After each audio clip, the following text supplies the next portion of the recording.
دیکھیے جب اللہ روٹھتا ہے، ناراض ہوتا ہے تو رزق بند نہیں کرتا، اللہ ناراض ہوتا ہے تو آکسیجن بند نہیں کرتا، سورج کو حکم نہیں ہوتا کہ فلاں میرا نافرمان ہے، تیری کرنیں اس کے آنگن میں نہیں جانی چاہیے، چاند کو منع نہیں کیا جاتا فلاں کے آنگن میں چاندنی نہیں بکھیرنی،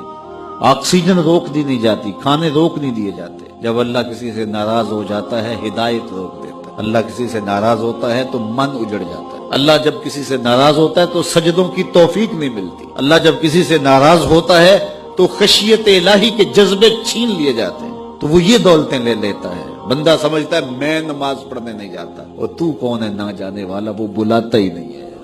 تجھے توفیق سجدہ ہی نہیں دیتا ہے، تو کون ہے؟ تو بھاگتا ہوا جائے۔ یار کسی کو کارڈ آیا ہو کسی منسٹر کا تو وہ کئی لوگوں کو دکھاتا، پھر آج کل تو وہ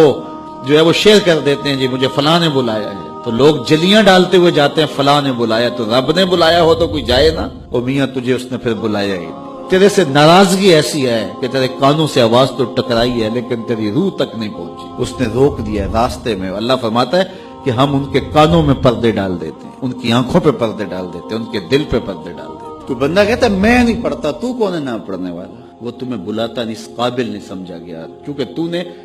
اس کے حکموں سے منہ موڑا، اس کی فرما برداری کو چھوڑا، تو پھر اس نے بھی تجھے راندہ درگاہ کر دیا،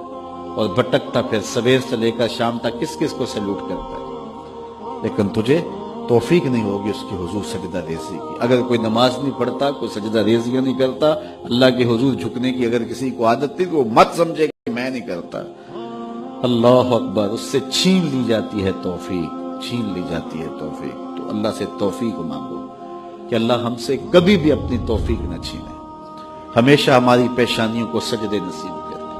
وہ کہا اے ایمان والو اللہ سے ڈر جاؤ، اللہ اکبر، یعنی اس سے